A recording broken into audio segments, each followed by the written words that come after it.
Rasulillah Sayyidina Muhammad bin Abdullah wa ala alihi wa ashabihi wa mawalah, amma ba'd. Bicara tentang Ramadan ini, pertama dan utama adalah kita jadikan Ramadan sebagai alat tes keimanan. Sebab riwayat tentang Ramadan semuanya ada hubungannya imanan wahtisabah, keimanan. Jadi untuk ngetes keimanan kita.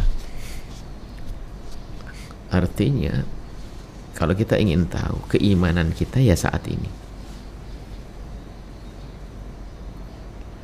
sejauh mana senang kita dengan datangnya Ramadan, seperti apa, dan kegembiraan kita. Lalu apa yang ada di pikiran kita, di hati kita di saat disebut Ramadan. Itu ada untuk alat tes. Sebuah contoh saja. Anda seorang pebisnis, pencari duit lah, gitu saja. Anda menjual satu dagangan. Dagangan di tempat Anda ini memang lagi rame-ramenya. Anggap saja baju atau apa, rame. Kemudian ada berita tentang diskon besar-besaran di sebuah kota. Kalau Anda bisa mengambil diskon itu, Anda mendapatkan baju tersebut, Anda jual di kampung, Anda bisa menjadi 10 kali lipat keuntungannya. Anda seorang pebisnis, iman Anda dengan fulus misalnya sangat kuat. Kira-kira Anda menanti-nanti atau selalu menghafal tanggal diskon itu atau tidak kira-kira? Sekarang Anda bahkan mungkin berpesan kepada banyak orang, bahkan mungkin saat ini Anda sudah menyiapkan uang untuk belanja di waktu diskon nanti, karena Anda sudah yakin bahasanya barangnya barang bagus dan diskonnya hanya beberapa hari saja, setelah itu selesai. Sementara permintaan pasar Anda ini luar biasa. Anda pikirkan kira-kira Anda menyiapkan atau tidak? Apa yang Anda lakukan 2 bulan sebelum diskon datang, sebelum diskon besar-besaran itu tiba? Kira-kira apa yang Anda lakukan? Nyiapin banget gitu. tentunya. Karena Anda pebisnis, pencari dunia, karena ini keuntungan menurut Anda.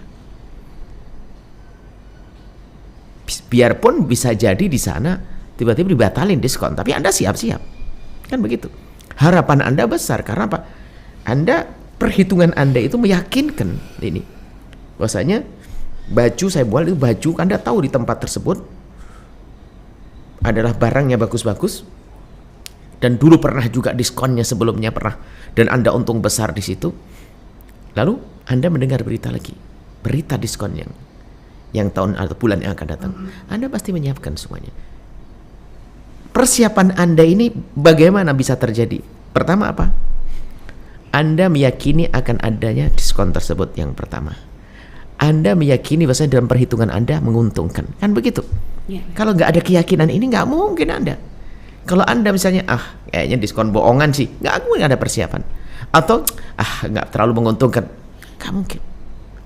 Nah, ini makanya kami sampaikan, urusan dengan Ramadan ya kurang lebihnya seperti ini. Ada hubungannya dengan keyakinan Anda dengan Ramadan.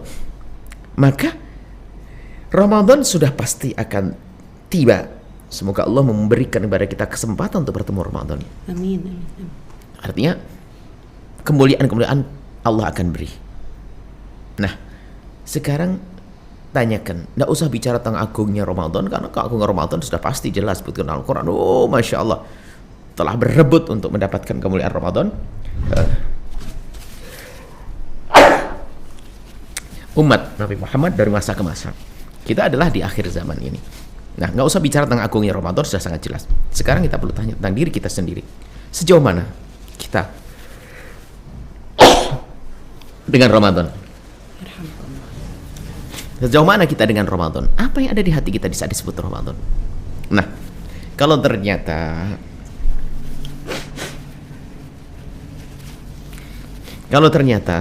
Anda adalah orang yang biasa-biasa saja, berarti mungkin Anda tergolong orang yang tidak mengira bahwasanya diskon itu ada. Anda bukan pebisnis, artinya Anda memang bukan orang yang bakat beruntung, kan begitu? Iya, Pak. Seperti itu. Nah, ini makanya kami sampaikan, kami katakan Ramadan bulan akan datang ini adalah untuk ngetes kita ini. Nah, kalau kita saat ini tidak ada kerinduan, tidak ada semangat untuk menyambut Ramadan, mempersiapkan diri kita untuk bertemu Ramadan, maka keagungan Ramadan akan berlalu begitu saja. Sementara disebutkan keutamaan Ramadan semuanya adalah rata-rata dengan imanan. Man shoma ramadhana imana wa ihtisaba, man qama ramadhana imana wa ihtisaba, man qama lailatul qadar imana wa ihtisaba, dengan keimanan. Ini untuk mengetes keimanan. Baik. Kemudian secara otomatis nggak usah pakai tuntunan bimbingan, nggak usah dengar ceramah, ibaratnya kalau seruan keimanan pasti berpikir tentang puasa, nanti tarawihnya bagaimana, kalau baca Al-Qur'annya, kemudian nyiapkan kebaikan-kebaikan yang banyak, macam-macam. Seperti itu. Jadi setelah Anda menghidupkan alat tes ini, baru setelah itu apa?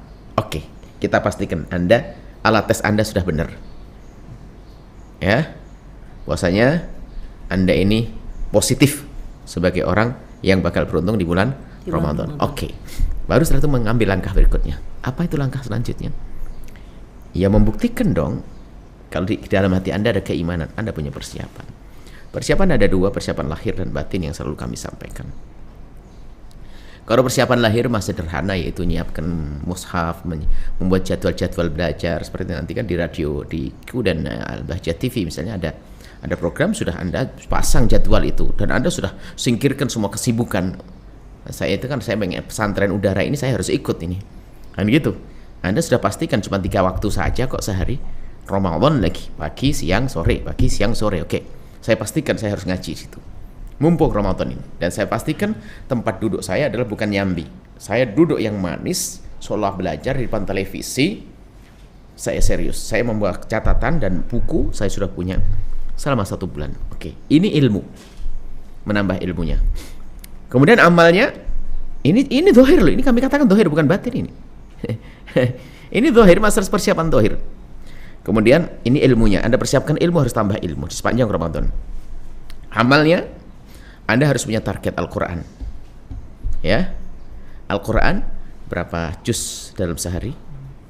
Kalau 1 juz atau 2 juz dalam sehari, kapan saya baca? Mungkin saya pastikan, karena saya sibuk di siang hari, maka malam hari. Jadi setelah tarawih saya tidak akan turun, jadi sudah 1 juz. Ada jadwal yang resmi. Atau Anda pastikan sebelum tidur atau setelah sahur, terus rutin Al-Qur'annya, tarawihnya. Kemudian juga menyiapkan sedekah untuk buka puasa untuk orang dan seterusnya. Kapan aku akan mengirim? Kami menghimbau di hari-hari ini dan hari selanjutnya juga, untuk buka bersama itu lebih enak kita kirim saja, karena banyak buka bersama yang dibuat itu saat ini malah menjadikan tarawih hilang dan segala macam kebaikan-kebaikan itu menjadi hilang gara-gara buka bersama. Saya kadang sholat maghrib hilang juga. Karena memang yang mengadakan buka bersama adalah kelas kita, bukan kelas ahli ibadah. Ya. Sebab kalau kelas ahli ibadah tuh mengadakan buka bersama tuh rapi. Sebelum berbuka sudah ada doa, ada ini, setelah ini, kan begitu ya. Iya. Dan memang itu ada makna silaturahim, akan tapi apalagi di masa pandemi ini juga, maka kita membuat bingkisan-bingkisan yang banyak kita kirim ke tetangga, dikasih tahu. Tapi sebelumnya saya hari ini mau mengirimkan makanan begini, supaya mereka gak usah masak, menunggu makanan Anda yang sudah terkenal di tetangga, saya makan enak. Saya ingat salah satu tetangga itu kami asyur, pokoknya kalau makanan kiriman dari ibu itu saya pasti suka. Kan gitu ya. Nah, termasuk mungkin Anda. Jadi Anda sampaikan bahwa Anda mengirim makanan, dan kadang-kadang makanan kiriman dari tetangga dinanti-nanti oleh anak. Kenapa? Ada makna mahabbah. Ada termasuk juga kadang-kadang ganti menu dah. Kadang-kadang anak-anak itu kadang-kadang dengan menu ibu bapaknya sudah sering biasa. Menu dari tetangga menarik. Anda beritahu. Ini termasuk salah satu upaya bagaimana menjalin silaturahmi dengan tetangga. Kalaupun saudara juga demikian, kita kirim. Sekarang kan bisa banyak, gampang, kita tinggal telepon kemana, bingkisan kue kita kirimkan, mudah. Apa namanya, pengiriman lewat apa ini, jasa itu loh, kan mudah. Kemudian ini adalah yang lain. Kemudian banyak, ini adalah zahir. Ada nyiapkan musola, bersihkan musola, mushaf dan seterusnya. Baik, kemudian yang batinnya adalah batin Anda. Batin Anda itu adalah dari hari ini sudah mulai memperbanyak kita istighfar, minta ampun kepada Allah, dan minta tolong agar kita diberi pertolongan oleh Allah. Termasuk doa di antara ya Allah sampaikan kami kepada Ramadan dan mudahkan kepada Ramadan. Jadi kita nyambung kepada Allah, minta pertolongan. Kan dalam beribadah gak akan mampu kita kecuali dapat pertolongan dari Allah. Sehingga iyyaka na'budu wa iyyaka nasta'in, minta tolong kepada Allah. Dengan Allah. Kemudian juga niat bahasanya ingin niru baginda Nabi, terus Allah, Nabi Muhammad. Allah, Nabi Muhammad. Saya ingin Nabi Muhammad di bulan Ramadan seperti apa? Terus. Kemudian dengan sesama manusia. Nah, ini sesama manusia ini kita jalin agar kita mudah nanti di bulan Ramadan. Ngajak terawih tetangga juga gampang, ya. Tukar menukar kue juga indah.